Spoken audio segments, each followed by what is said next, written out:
They were known as the Archivists, an ancient interstellar civilization older than empires, older than memory. They drifted through galaxies not to conquer, not to destroy, but to collect. They gathered not artifacts, not technology, but souls, or what passed for souls across countless species. The essence of a people, the echo of their fears, their triumphs, their songs and their nightmares, preserved forever in an endless vault. When humanity first encountered them, there was awe. For what could be greater than having your spirit immortalized among the stars? Yet, as their great vessels loomed over Earth, questions began to stir. Did humanity truly want others to hold the keys to its deepest stories? And why, of all things, were the Archivists so silent about their own origins? As the first extractions began, humanity realized the process was not without cost.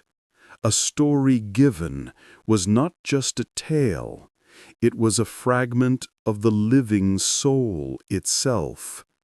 And once taken, it could never return.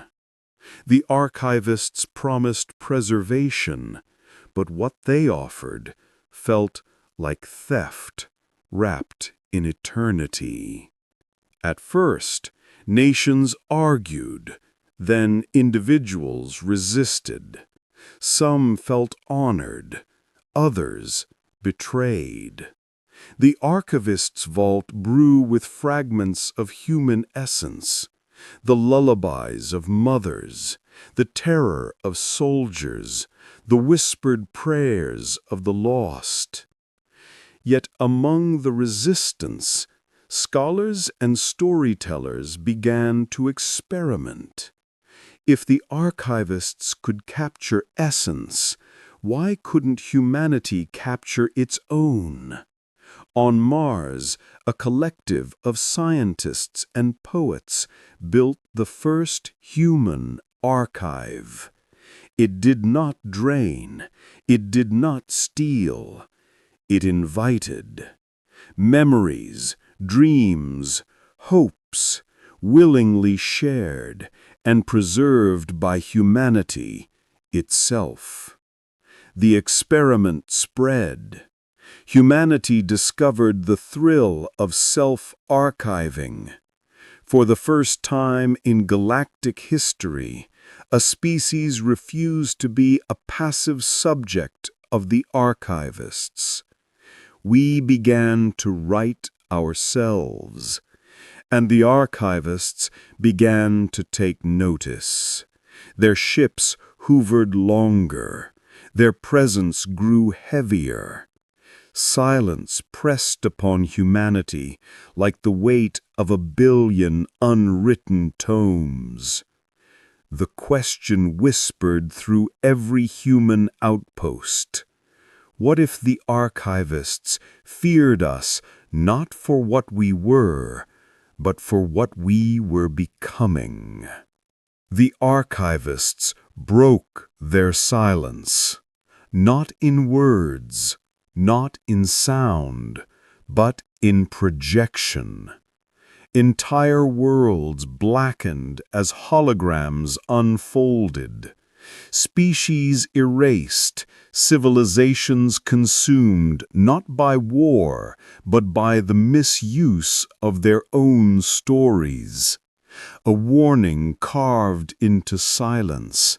The archive is power. Power misused consumes the soul. And then humanity saw it. Within the archive's vault, entire species had vanished, not destroyed by outsiders, but by themselves. a people who rewrote their truth until nothing real remained, a civilization that addicted itself to its memories until they forgot to live, a race that traded their essence for power until only husks remained. The archivists had not been collectors by choice. They were jailers, custodians of a power too dangerous to wield freely. Now humanity faced a decision. The human archive was growing beyond control. Would we preserve truth, or would we become the next species devoured by our own reflection? It was a council of millions, from Earth, Mars, Europa, and the colonies at Proxima. Voices joined in one chorus. The decision was not to surrender the human archive, nor to abandon it. Instead, humanity chose responsibility. We would guard our own vault, with safeguards against lies, with stories preserved not as weapons, but as lessons. Every entry would be bound by truth, by consent, by the spirit of growth rather than decay. The archivists watched, and then for the first time they bowed, not in dominance, not in threat, but in acknowledgement.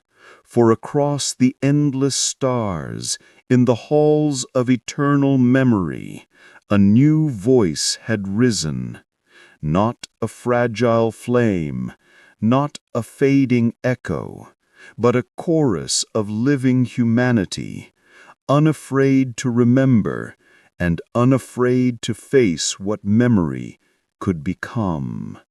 And so humanity was no longer just another species collected in silence.